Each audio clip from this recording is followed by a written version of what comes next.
두 달 동안 촌이 쉬고 있습니다만은 이제 5주만 지나면 다시 새 학기로 촌이 모이게 됩니다. 그래서 다음 주일에는 우리 성도 여러분이 2017-2018 학기 선택하실 수 있는 촌 지원서를 배부하게 되겠습니다. 기도하시는 중에 준비해 주시기를 바라고요. 오늘은 그 촌의 지향점 하나를 좀 더 이렇게 강조하려고 합니다. 이름하여 좀 이렇게 사역 기능을 우리 촌들에게 좀 포함시켰으면 좋겠다 하는 말씀인데요. 촌에 대해서 우리가 항상 공부해 왔기 때문에 새로운 게 아닐 거예요. 촌 운동은 세 가지 목표를 가지고 하고 있습니다. 첫째는요, 우리가 정말 예배자로 살아가는 삶을 만들어내기 위한 거예요.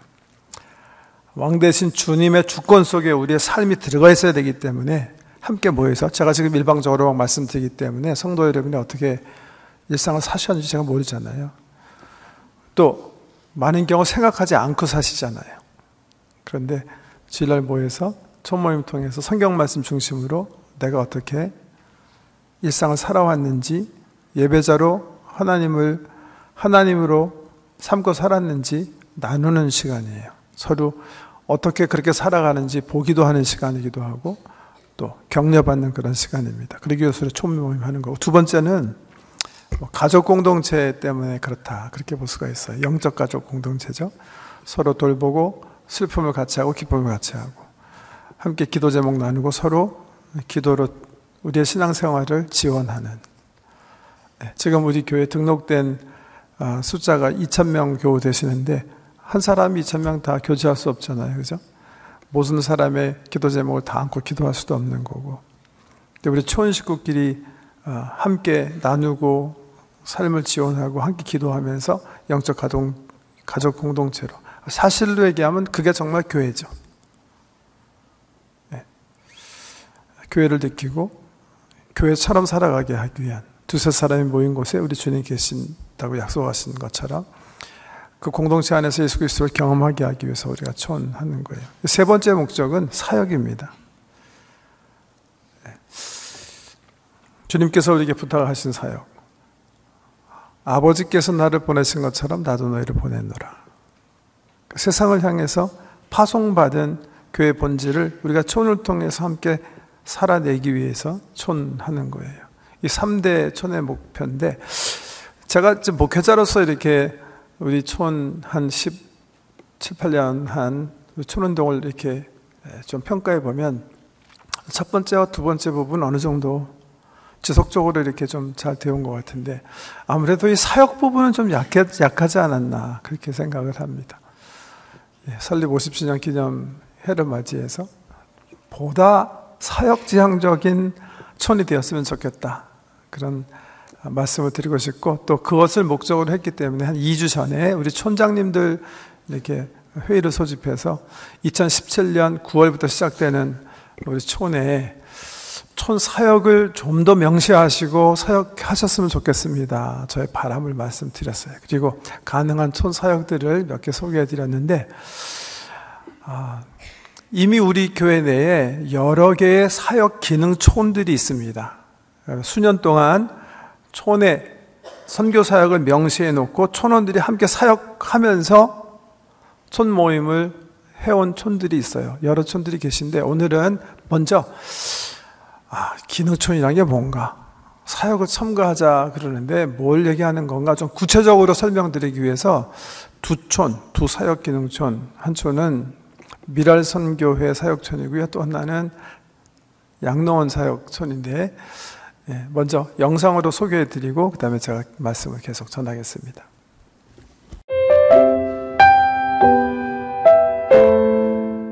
안녕하세요. 저는 미랄 장애우 섬긴 기능촌을 맡고 있는 민진희 집사입니다. 저희 촌이 이 사역을 처음 시작하게 된 계기는, 그 당시에 저희 촌의 한 집사님 부부가 매주 토요일 미랄 단체의 자원봉사를 하고 계셨는데요. 그 즈음에 저희 교회에서 사역 기능촌 신청을 받았습니다. 사실 처음에는 큰 기대 없이 시작했는데 저희 촌이 6년 정도 이 사역을 지속할 수 있었던 것은 같은 마음으로 함께 해주셨던 저희 촌 식구들과 다른 촌으로 가셨지만 매달 와주시고 또 저희 촌이 아니지만 재정적으로 또 음식으로 여러 가지로 도와주시는 고마운 분들이 계셨기 때문입니다. 미랄 단체를 잠시 소개하자면 미랄은 장애우들과 그 가족들에게 복음을 전하고자 시작되었고요. 매주 토요 학교와 특별 행사로 특별히 1일 찻집이나 미랄의 방, 크리스마스 행사, 그리고 장애인 캠프로 진행하고 있습니다. 토요 학교는 11시 예배를 시작해서 함께 점심을 먹고 그 후에 특수 교육을 받으신 선생님이나 자원봉사자들이 오셔서 체육이나 음악, 미술 등 놀이로 같이 치유하십니다. 함께 하십니다. 저희 촌은 매달 셋째 주 토요일에 50인분 정도의 음식을 준비해와서 함께 나누고요. 그리고 1년에 3번 정도는 특별 행사 때 100인분 정도 음식을 준비해서 행사에 함께 참여하고 있습니다. 미랄 단체가 워낙 재정이 부족하기 때문에 자원봉사자들의 그런 봉사자들로 점심을 제공하고 계신데요. 그 다음 주 담당자가 없는 경우도 많다고 합니다. 그래서 매달 한 번이지만 함께 예배드리고 식사를 나누는 저희 촌을 아주 가족처럼 여겨주십니다.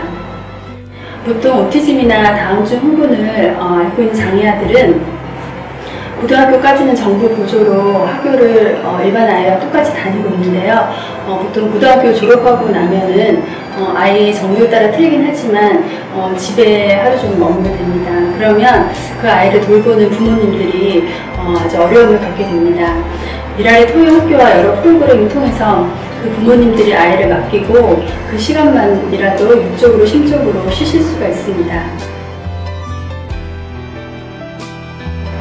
사역촌을 부담스럽게 느끼시는 분들도 많으신데요. 저희가 하는 일보다는 더 많은 은혜를 받는 것 같습니다. 토요 모임에 와보신 분들 아시겠지만 그 예배 중에 그 아이들과 함께 예배를 드리게 되면 정말 정신이 없기도 한데요. 하나님은 그런 아이들을 참 기뻐하시는 것 같습니다. 매주 똑같은 찬양을 계속 불러도 실증되지 않고, 그리고 예배와 놀이 치료 가운데 더디지만 조금씩 다듬어지는 그 모습을 보면 참 감사합니다. 그리고 먼 훗날 천국에서 정상적인 눈빛으로 저희를 알아보고 멋진 청년의 모습으로 기쁘게 만나기를 소망합니다. 몇 년 전에 미랄 기념 예배 때 들은 말씀인데요. 누가 복음에 보면 내가 점심이나 저녁이나 베풀거든 벗이나 형제나 친척이나 부한 이웃을 청하지 말고 차라리 배고플 것이 없는 가난한 자나 몸 불편한 자나 다리 저는 자들을 청하라. 그리하면 그들이 갚을 것이 없으므로 우리에게 복이 되리니 이는 의인들의 부활 시에 우리가 갚음을 받겠다는 말씀이 늘 제 가슴속에 남아 있습니다. 저희가 하는 일이 솔직히 어떤 큰 일도 아닌데 저희를 볼 때마다 고마워하시고 저희에게 의지하시는 부분들을 볼 때면 우리 같은 사람도 누군가에게 도움을 줄 수 있구나 라는 생각에 정말 감사하고 행복합니다. 안녕하세요. 저는 양로원 사역촌 안현숙입니다. 저희 양로원 사역촌은 2011년부터 35 크리스티 스트리트에 있는 캐슬뷰 롱턴케어에서 라이트하우스라는 이름으로 활동하고 있습니다. 캐슬뷰 롱텀 케어는 의료 서비스와 돌봄 서비스를 병행하는 곳으로 장기 요양원 겸 양로원입니다. 약 450명이 거주하고 있는데 다양한 민족들로 구성되어 있습니다. 그중 아시아인과 유럽인들이 큰 비중을 차지하는데 특히 포르투갈인들이 많고 한국인들과 일본인들이 각 3층과 6층에 별도로 계셔서 돌봄을 받고 계십니다. 이제 저희가 어떤 계기로 언제부터 또 어떻게 캐슬비 양로원에 관여하게 되었는지를 말씀드리고자 합니다. 저희가 양로원 사역을 시작하게 된 것은 기계적인 촌모임과 말씀 나눔만으로는 채워지지 않는 답답함과 뭔가 빠진 부분이 있는 듯한 느낌을 가지게 되었기 때문입니다. 우리끼리 좋은 말씀을 나누고 기뻐하고 같이 슬퍼하는 것도 좋지만 과연 이것이 전부일까에 대한 고민을 시작하게 된 거죠. 그래서 가치 있는 삶은 무엇인가? 이웃에 대한 우리의 마음은 어떤 상태인가 등에 대한 질문을 고민과 함께 더불어서 삶에서 의미를 발견하기 위해서는 우리의 헌신이 절대적으로 필요하다는 결론에 이르게 되었습니다. 그래서 나누고 배운 말씀을 교회 밖으로 나가서 실천을 해보자는 데 의견이 모아지게 된 것입니다. 처음 시작할 때 볼런티어 신청서 및 추천서 등에 필요한 서류를 갖춰야 하고 또 신원조회도 해야 돼서 기다리는 시간이 좀 걸렸지만 일단 볼런티어 승인을 받고 오리엔테이션을 마친 후부터는 별 문제 없이 사역을 할 수 있었습니다. 다음은 양로원 사역 시간과 활동 내용을 말씀드리고자 합니다. 촌원들이 각기 다른 지역에 살고 있고 모두 일을 하고 있는 상태여서 양로원을 방문하는 날을 매주 금요일 저녁 6시 30분으로 정하여 일단 로비에 있는 카페테리아에서 모여 일정을 논의한 후 7시부터 본격적으로 활동을 시작하였습니다. 활동 초기에는 어떤 사역을 해야 할지 갈팡질팡하여 시행착오도 했고 또 뭔가 눈에 보여지지 않는 결과에 낙심도 하였으나 시간이 지나면서 진짜 우리가 해야 할 일이 무엇인지 찾고 또 깨닫게 되었습니다.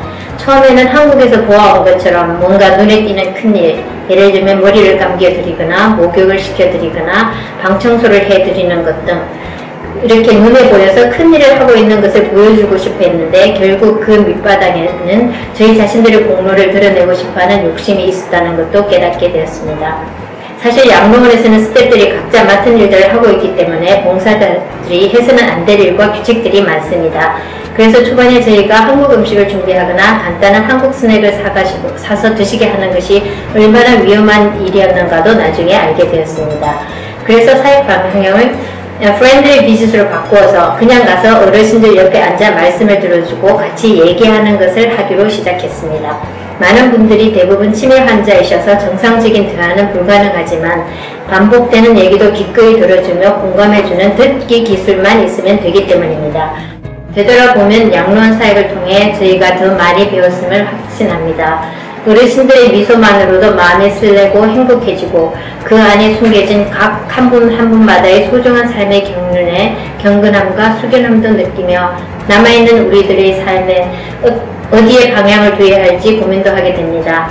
물론 무심코 지나쳤던 사소한 것들에 대한 감사함도 더 많아지게 되었죠. 저희가 이 양로원 사역을 통하여 깨달은 것은 크게 무엇을 하기보다는 단지 그곳에 있어주는 것이라는 겁니다. 때로는 힘들고 그만두고 싶을 때도 있었지만 어느새 8년의 세월이 흘렀고 이 사역이 저의 삶의 일부가 되어 현재까지 진행되고 있는데 또한 힘닿는 한 오랫동안 계속하고 싶은 소망을 가지고 있습니다. 끝으로 하나님이 기뻐하시는 것은 저희가 어떤 큰일을 하는 것이 아니라 이웃의 필요를 깨닫고 작은 일이라 할지라도 충성되이 그 자리를 묵묵히 지켜나가는 것이라고 생각합니다. 여러분들이 일반 촌 안에서도 교제의 기쁨이 있으시겠지만 사역촌을 하시면 더 큰 은혜와 보람이 있으시라고 저는 확신합니다. 저희 촌을 포함한 사역촌에 많은 참여 부탁드립니다. 감사합니다. 네, 두 사역촌 소개해드렸는데 이외에도 사역 가지고 있는 촌들이 여러 있으십니다. 성인 장애인 공동체와 함께하는 촌도 있으시고 또 GNM 핀체 나가서 사역하시는 분들도 계세요. 제가 지난 아마 2, 3주 전이라고 생각하는데 어떤 성도님, 제가 누군지 잘 모르겠는데요. 잊어버렸는데 성도님 얘기하시는 중에 지금 우리 아이들 축구팀이 토요일마다 GNM 핀치 지역에서 갈렙 킴 선교사님께서 이렇게 창출해내신 그 GNM 핀치 축구팀과 매주 토요일날 시합을 합니다. 근데 거기 아이들과 함께 방문했던 한 엄마가 저에게 그런 말씀 하시더라고요. 가서 이렇게 축구 게임을 관전하다가 하프타임이 돼서 아이들 간식을 먹이는데 보니까 우리 아이들 간식은 우리가 잘 준비해 가서 굉장히 풍성했는데 이 상대 흑인 GNM 핀치 팀들의 그 간식이 굉장히 부실해서 그렇구나 해서 이제 그 다음 주부터는 이제 좀 간식을 더 챙겨서 가져가게 됐다 그런 말씀을 하시던데요. 그래서 제가 그분에게 그렇게 말씀드렸어요. 혼자 하지 마시고 촌원들과 나누시고 촌원들과 함께 하셔서 촌 사역으로 삼으셨으면 참 좋겠습니다. 그런 말씀 드렸는데 뭐 촌사역이라고 해서 뭐 너무 다르게 거창하게 생각하실 필요 없습니다. 예. 중요하다고 생각하시는 거, 주님의 관심이 있으시다고 생각하는 거 하나 정해서 작은 일이지만 시작하시면 되는 거예요.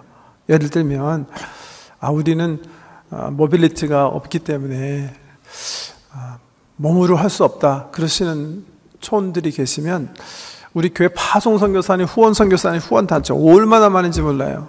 일일이 광고하지 않아서 그렇죠.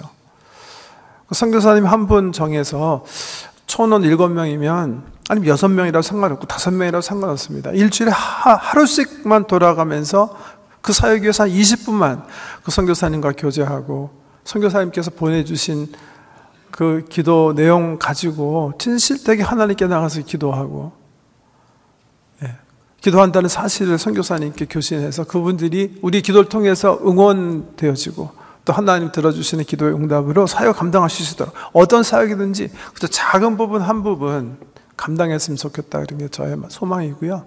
이번 9월부터 시작되는 우리 촌에 우리 3가지 원칙 가운데 이 사역을 더 좀 포함시키면서 우리 영적 삶을 살자 하는 말씀을 드리고 싶습니다. 그 외에도 뭐 너무 많아요. 지금 뭐 우리 성도님들 가운데 개인적으로 또 그룹이 여러 지역에서 다민족 선교에도 선교 계시고 또 뭐 한가족 선교에도 선교 계시고, 또 그 제이넨 핀치 지역에 우리 교회 피아르모니아인가요?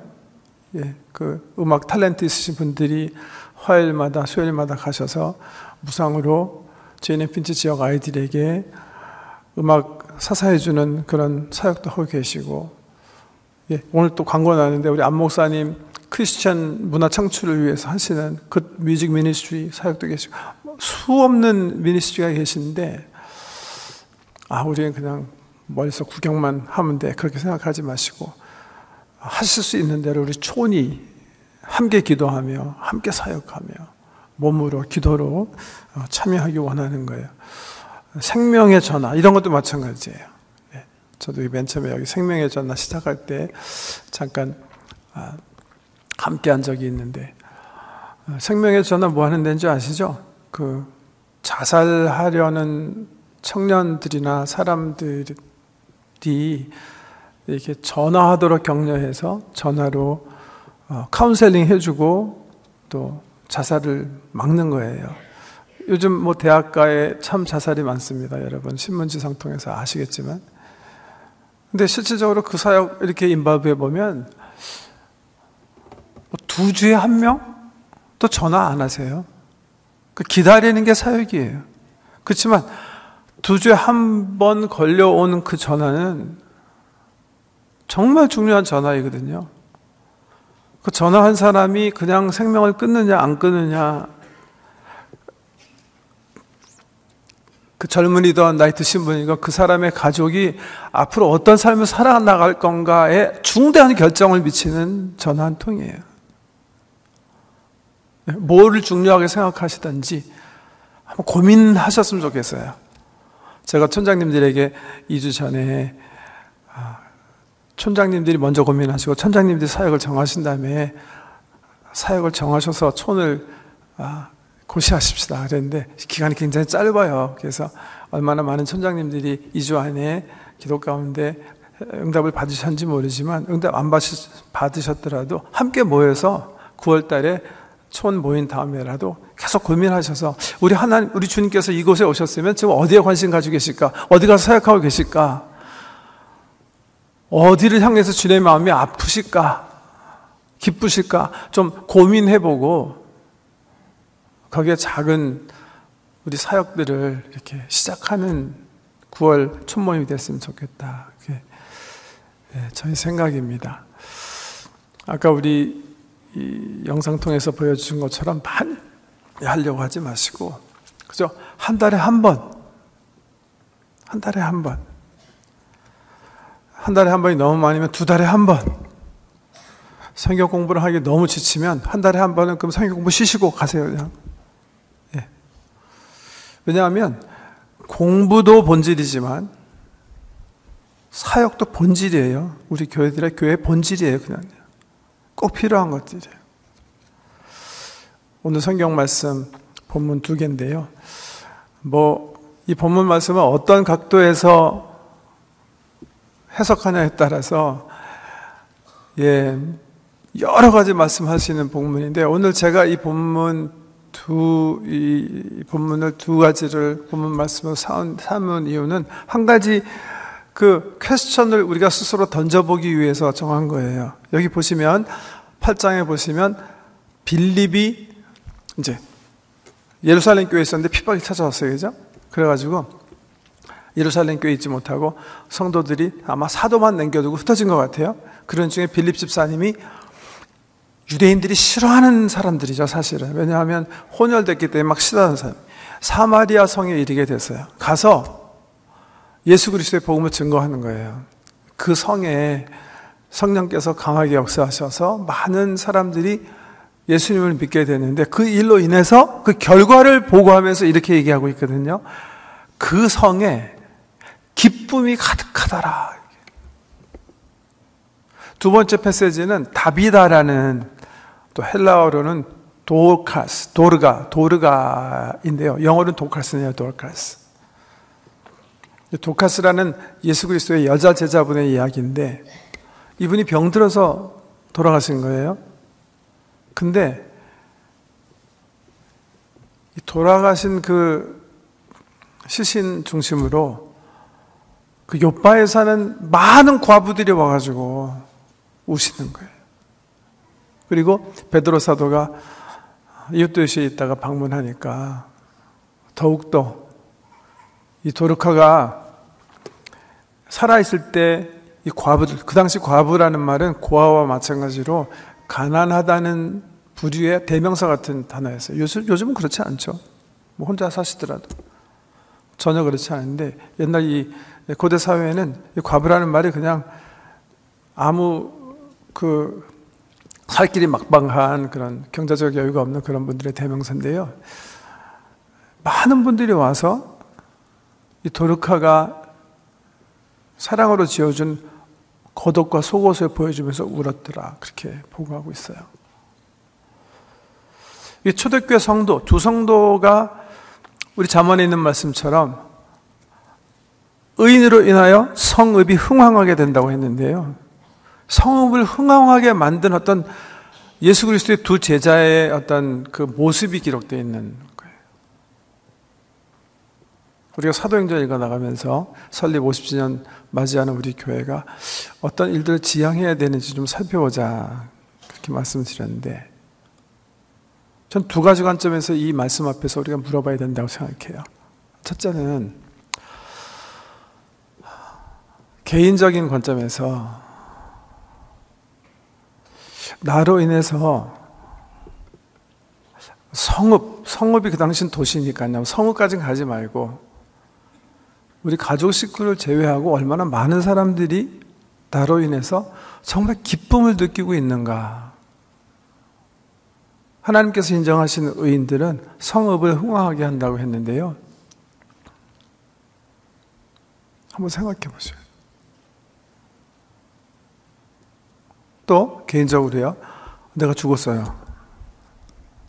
근데 우리 식구 외에 얼마나 많은 사람들이 정말 that was a loss. 그 복덩어린 분이 떠나셨다. 너무 안타깝다. 나는 그 사람 사랑이 너무 그립다.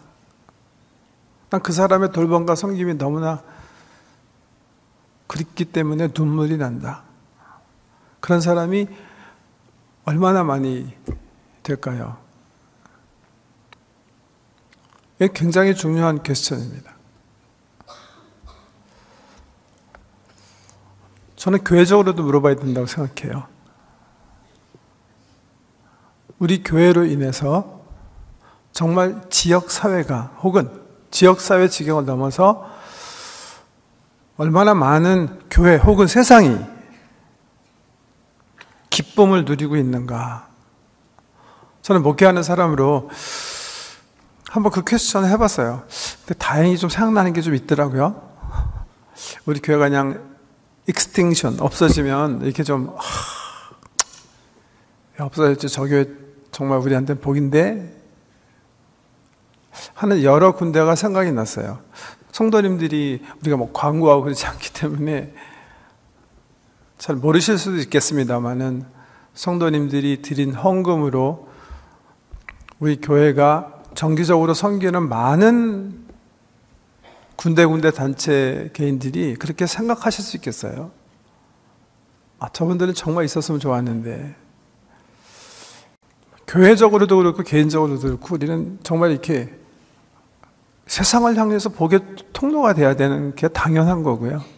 그게 우리를 향하신 주의 부르심이니까 그런 퀘스천을 늘 하고 살아야 된다는 거죠. 개인적으로도 마찬가지고 교회적으로도 마찬가지고. 우리 교회 없어지면 정말 많은 사람들이 막 애도하고 슬퍼할까? 아니면 그래 있으나 마나니까요. 굉장히 중요한, 우리 존재 가치를 결정하는 굉장히 중요한 퀘스천이라는 거예요.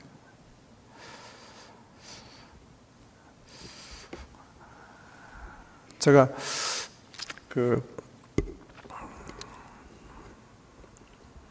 만난 적이 있는 사람인데요. 헨리 나원이라는 사람이 있어요. 이 사람은 세계적 석학입니다. 하버드에서 가르쳤고 예일대학에서 가르쳤어요. 영성신학의 20세기 최고의 학자라고 할 수가, 최고의 학자 중에 한 분이라 5손가락 안에 꼽히는 사람이다 할 수가 있는데, 제가 신학교에 들어가서 석사과정 할 때 이 사람이 쓴 짧은 책 중에 하나가 목양신학의 그 필독도서였어요. 온디드 힐러라는, 상처받은 치유자라는 책이 출간되어 가지고 저희 신학교뿐만이 아니라 거의 세계 모든 신학교가 그 책을 거의 필독도서처럼 사용할 만큼 뜬 교수예요. 그 이후에 이 사람은 꼭 책을 길게 안 써요. 굉장히 짧게 써가지고 돈을 많이 벌었을 텐데, 어떻게든 무지개 짧게 썼는데 엄청나게 많은 책을 발간했고 거의 발간되자마자 베스트셀러예요. 그리고 모든 세계 나라 언어로 거의 번역이 됐어요.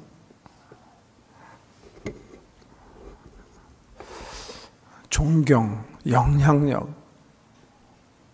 파워, 모든 사람의 부러움을 사는 교수죠. 예일대학의 석좌 교수. 근데요, 그분이 자기 성찰을 통해서는 그런 모든 명예, 인정, 칭찬이 전혀 도움이 안 되는 사실을 경험하고 있는 거예요. 아니, 오히려 사람들이 칭찬하고 인정하고 따른다고 하고 자기 책을 읽고 있으면 읽을수록 자기 영혼은 더 외로움증에 빠지고 있다는 사실을 자꾸만 발견하게 되는 거예요. 나이는 들고 인정은 더 받고 칭찬은 더 받고 자리는 더 높아지고 더 영향력 있는 자리가 점점 올라가는데 자기는 살아계신 주님과는 더 가까이 가지는 않는 거예요. 모든 사람들이 하나님과 가까이 하는 길을 그에게 바라고 묻고 있는데 자기 자신은 그러지 못하고 있는 거예요.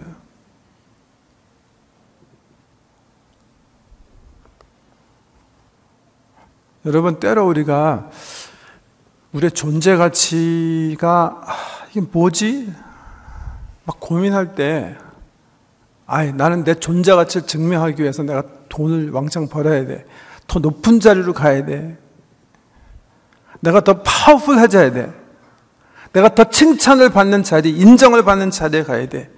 그런 유혹 받으시죠? 그래서 쟁취하신 분들 계시죠?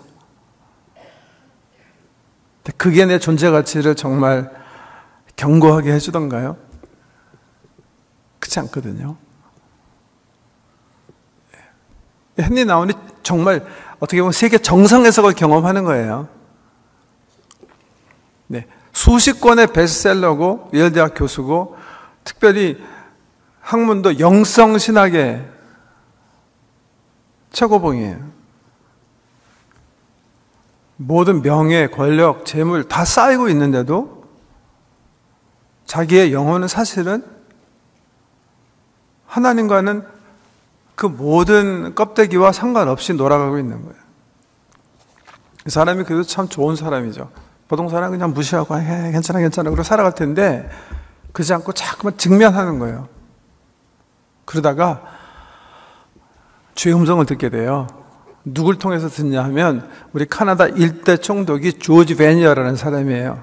이 사람의 아들이 존 베니어인데 이 존 베니어도 역시 베스트셀러 작가이고 굉장히 영성신학 쪽에서는 영향력 있는 학자세요. 이 사람은 뭐한 사람이냐면 라쉬라는 센터를 만들어서 정신지체 아동 혹은 청년들과 성인도 있네요. 건강한 사람들과 함께 공동체를 이루면서 살아가는 그런 커뮤니티를 시작하신 분이에요.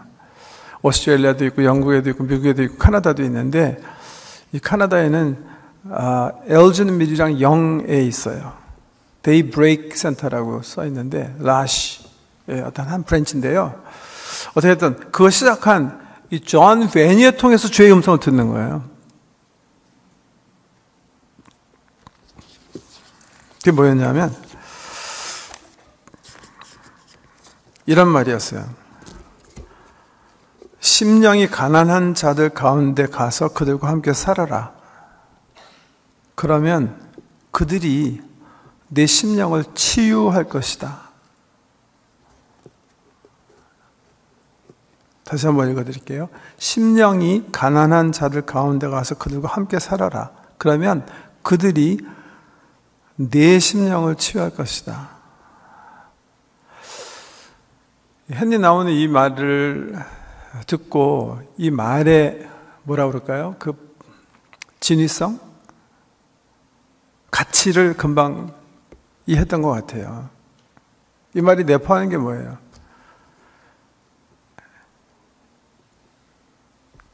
헨리 나운이 지금 세계 석학이고 모든 사람이 삶의 방향을 묻는 지도자지만 그 자신이 힐링이 필요한 장애자라는 거예요. 그게 치료가 되려면 심령이 가난한 자를 향해서 걸어가는 게 좋다는 게 무슨 말이죠? 지금 너를 과포장하고 하는 이 모든 것들이 도움되지 않고 뭔가 이 가난한 자를 통해서 네가 알게 되는 복이 있을 것이다. 뭐 그런 말이거든요. 감을 잡으셨는지 모르겠지만 헨리 나오는 이 문장 때문에 이 말 때문에 감을 잡은 거예요. 정말 그 사람이 학교 떠나요. 석자 교수 내놓은 거예요. 예일대학교 석자 교수 내려놨어요. 그리고 여기 데이브레이크 센터예요. 제가 그분 만났다 그랬는데 그분 제가 이제 다시 제가 30대 후반에 학위하러 다시 대학교에 갔을 때 그때 여기 이제 뭐라 그러죠? 초청 강사라고 그러나요? 한 2과목 이렇게 가르치게 돼서 강의 들은 적이 있는데요. 그분이 이 학교를 떠나서 정신 박약아들과 함께 조그만 공동체에서 그들 섬기고 그들 발 닦아주고 그들과 함께 여행하고 하면서 느꼈던 거, 그 삶의 여정, 영적인 여정을 여러 책에서 기술을 했는데요. 그 중에 하나가 In the Name of Jesus라는 책이 있어요. 예수 그리스도의 이름으로라는 책인데 그 책 읽어보면 이분이 뭘 발견했나를 알 수가 있어요. 정말이에요. 이분이 정신박약아들이랑 살면서 자기 자신이 정신박약한 거 발견하는 거예요.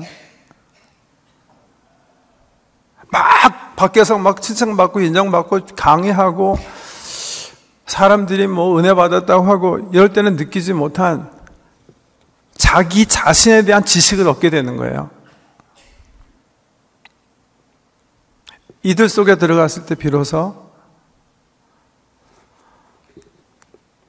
자기도 남의 조그만 실수 때문에 용서하지 못하고 단절시키고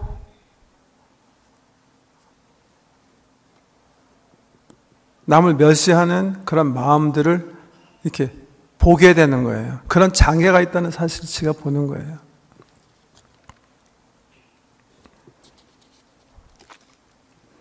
실질적으로는 아무것도 아닌 존재인데 그렇지 않은 것처럼 살아간 그런 모습들을 발견하게 되는 거예요. 사랑을 가리키지만 사랑하지 못하고 사는 그런 자기 자신을 그들 속에서 발견하는 거예요. 예를 들면요. 여러분 양로원 가시면 어떻게 느끼세요? 저는 양로원 병원 자주 방문하게 될 수밖에 없어서 방문하는데 저 사실 싫어요. 양로원 정말 싫어요. 병원도 싫고요. 첫째, 냄새가 좀 싫어요, 냄새가. 들어가면, 막 그냥 역겨워요. 주로 양로원 가보시면, 이제, 대변, 소변 잘 못 가리시기 때문에 항상 사고가 나 있거든요. 근데 수고하시는 분들이 엄청나게 빨리 치우려고 노력하지만 항상 냄새가 차 있어요. 저는 코가 민감해서 그런지 모르겠는데, 들어가면 빨리 나오고 싶어요, 정말. 병원도 마찬가지고요.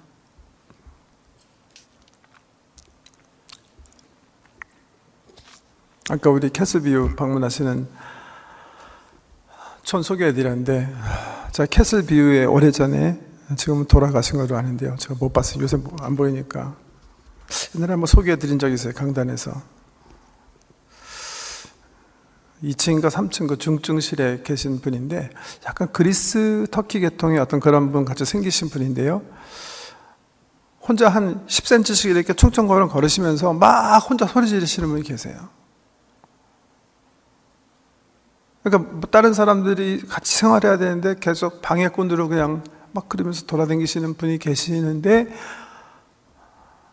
제가 여러 번 그분 보다가 그분이 누구였다는 것을 알고 저기 놀란 적이 있어요. 그분이 토론토 웨스턴 제너럴 하스피탈 뇌 수술의 최고죠, 우리 세계. 그게 의사 선생님이셨어요, 의사 선생님. 근데 이제 노경이 그렇게 되신 거죠. 근데요, 말씀드린 것처럼 막 이렇게 들어갈 때 냄새나고, 그냥, 이게 너무 이러는데, 거기 방문하고 오잖아요? 그러면 정말 은혜가 있는 거예요.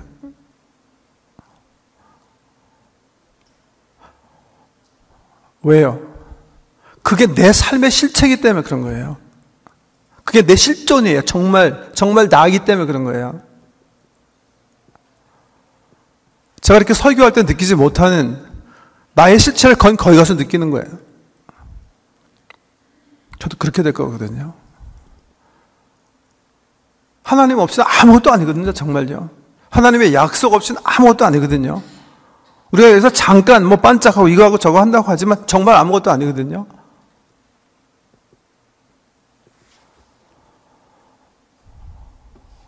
전 아까 우리 영상에 민집사님께서 인용하신 말씀 가운데 유지수님께서 점심 저녁 대접할 때 친척이나 부한 사람 초청해서 대접하지 말고 가난한 사람, 힘없는 사람, 나그네 외로운 사람 초청해서 섬겨라. 부한 사람들은 네가 받을 상이 있어서 이미 받을 상이 있어서 이 세상에서 네가 받은 거지만 그런 사람 섬긴 것이 너에게 복이다 말씀하셨는데요. 정말 복이에요. 왜 복이냐면 글로 가셔야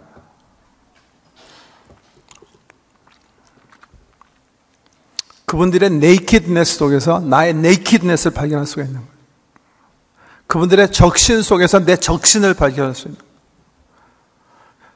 그 실체가 그분들을 이렇게 드러났거든요. 나는 가려졌고요. 드러난 그분들의 실체 속에서 내가 나를 발견할 수 있는 거예요. 그래서 항상 가난한 사람, 힘없는 사람, 어려움 필요한 사람, 도움이 필요한 사람으로 걸어가는 건 우리에게 복인 거예요. 사실은 그게 우리들의 실존이기 때문에 그런 거예요. 좀 그런 관점에서 9월부터 시작되는 우리 촌, 50주년을 맞는 우리 촌들이 더 그런 일에 힘쓰셨으면 좋겠어요. 현장에서 생명을 구원하기 위해서 일하시는 선교사님들과 함께 사역하는 촌, 가난하고 외로운 분들, 나이 드신 분들, 우리의 응원이 필요하신 분들과 함께 살아가는 그 사역 속에서 우리 스스로를 발견하고 정말 오텐틱한, 진짜 같은 인생을 살아가는 그런 축복을 받기 위해서요. 설교 길어져서 이제 마감해야 되겠는데요. 제가 최근에 우리 교회 50주년 맞이해서 기념 역사 화보집을 아주 짧게 만들어요. 조그맣게 제작하고 계신데 그 머리글을 써달라 그래가지고 이제 과거에 하나님 은혜 감사하면서 미래 우리 교회가 무슨 일들을 어떤 지향점을 가지고 살아가야 될까 한번 생각해 보았어요. 원고 부탁이 왔기 때문에 생각할 수밖에 없어 생각해 봤는데 그 퀘스천을 스스로 이제 목회하는 사람으로 던지고 조금 심각해져서 계속 깊이 좀 생각하면서 쓰게 됐어요. 우리 교회 공동체가 제가 이제 목회자로서 우리 교회 공동체가 추구했으면 좋겠다 하는 그런 내용인데 새로운 내용은 전혀 아니고요. 특별히 이번 올해 2017년 베드로전서, 다니엘서 또 사도행전 읽어나가면서 여러 번 반복적으로 말씀드린 건데 제가 한번 적어본 거예요. 4가지 포인트로. 정말 우리 교회가 함께 이제 예수 그리스도의 은혜로 하나님 자녀가 우리가 된 교회라면 우리 교회가 우리 성도들이 함께 지향해야 할 포인트가 뭘까? 나름 적어봤는데 소개해드리고 기도할게요. 본하나님께 지향점에서 첫 번째, 삶의 모든 영역에서 하나님이 주인 되신 것을 인정하며, 이게 예배의 의미예요. 예배는 이게 예배이기도 한데 하나님이 우리의 주님 되신 것을 함께 경축하는 시간일 뿐, 주님께서 원하시는 산 제사는 365일 7일 24시간 우리의 삶의 모든 영역에서 일어나야 되는 그의 주권을 인정하는 삶이에요. 그거 삶 없이 여기서만 예배가 이루어진다면 그건 위선인 거고요. 우리가 위선적이지 않게 살 수가 있는가? 아니, 불가능할지도 몰라요. 그러나 이게 지향점이 되어야 되는 것은 확실해요. 우리 일상이 예수 그리스도가 우리의 왕이신 것을 인정하는 삶이 우리 목회의 지향점이에요. 넘버 2, 영적 삶을 통해 내적으로 예수님을 닮아가는 삶을 추구하고, 이거 지지난주인가 설교 내용이죠. 30년 40년 신앙생활 하시고 많은 섬김과 봉사를 하셨더라도 우리 로마서 8장에 보면 하나님께서 우리를 만세전에 예정하시고 택하시고 성령 통해서 부르시고 의롭게 하신 이유는 바로 이거예요. 우리로 하여금 마청되신 예수 그리스도를 닮게 하시기 위해서예요. 겸손한 사람, 온유한 사람, 긍휼의 마음이 넘치는 사람을 창출해내시기 위해서 마청되신 예수 그리스도 같은 성품, 하나님 닮은 사람으로, 하나님 원래 계획하신 사람으로 변화시키시기 위해서 우리를 부르신 거예요. 영적 삶을 통해, 그러니까 예배를 하시든지 방법은 어때도 상관없다고 저는 생각해요. 어떤 문화 형태를 택해도 상관없어요. 통성기도를 하시든지 침묵기도를 하시든지 큐티를 하시든지 새벽기도를 하시든지 철야기도를 하시든지, 많이 한 게 중요한 게 아니라 내 신앙, 영적 삶이 나로 하여금 예수 그리스도의 성품을 창출하게 해요. 내 속에서 내 내면이 변해서 내 속사람이, 내 성품이 그리스도의 사람처럼 되는 거예요. 그게 신앙의 목표예요. 왜? 모든 신앙의 행위는 인사이드 아웃이에요. 인사이드가 변하지 않았는데 밖으로 터지면 그게 위선인 거예요. 그럼 바리새인 같은 생활이에요. 절대 그래서는 안 돼요. 속이 변해야 돼요. 우리가 성경을 묵상하는 이유는 성경을 통해서 예수 그리스도를 바라보면서 그분의 형상이 성령의 은혜로 내 거가 되게 하기 위한 것이거든요. 영적 삶을 통해서 내적으로 예수님을 닮아가는 삶을 추구하고, 세 번째, 주님이 보여주신 긍휼의 마음으로 지역, 사회 및 세상을 섬기되 특히 가난한 분, 힘이 없는 분, 외로운 분, 소외받는 분들을 섬기는 일에 헌신하며, 이게 오늘 말씀드린 내용이죠. 주로 많이 3번과 4번 오늘 말씀드린 내용인데, 특별히 왜냐하면 우리 주님께서 그렇게 말씀하셨고 주님의 관심이 여기 있으시기 때문에. 네 번째, 복음으로 세상을 변화시키는 일에 진력하는 것. 왜? 우리의 섬김이 세상을 변화시키진 않습니다. 절대로 안 되는 일입니다. 세상을 변화시키는 것은 복음의 능력밖에 없습니다. 예수 그리스도의 보혈의 능력입니다. 역시 복음이에요. 그래서 복음으로 세상을 변화시키는 일에 진력하는 이 네 가지인데요. 계속 우리가 공부하고 말씀드린 내용인데, 이거 네 가지 기억하라면 기억 못 하시니까 두 가지로도 정리해서 한번 써봤어요. 올해 계속 말씀드린 내용으로. 이게 이거예요. 내면으로 향하는 여정, 밖으로 향하는 여정. 신앙생활은 두 여정이에요. 한편으로는 inward journey, 또 하나는 outward journey예요. inward journey는 뭐예요? 근데 내면이 일단 변해야 돼요. 예배도 일단 내면에서 드려지는 거지 외형적인 게 아니에요. 외형적인 문화가 아니에요. 그 전에 내면적인 내 마음이 중요한 거예요. 마음과 뜻과 성품을 다해서 주님을 사랑하는 게 예배예요. 내면의 여정이 1번과 2번이에요. 삶의 파란 글씨로 해놨고요. 밖으로 향하는 여정은요. 그 내면을 기초로 해서 세상을 향해서 파송받는 사역을 하는 거예요. 그러면 교회 안의 사역은 아닌가? 저 그렇게 얘기한 건 아니에요. 교회 내에서도 중요한 사역들이 있어요. 아까 우리 양로원 사역 밖에 나가서 하신다고 그랬는데, 우리 시니어 대학 귀한 사역이죠.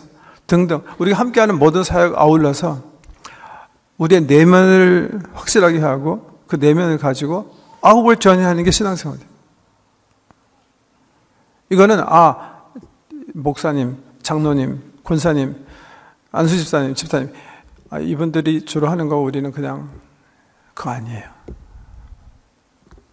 우리 모든 성도님들이 부름 함께 받은 거예요. 피해갈 수 없는 거예요. 왜? 이게 본질이기 때문에. 본질.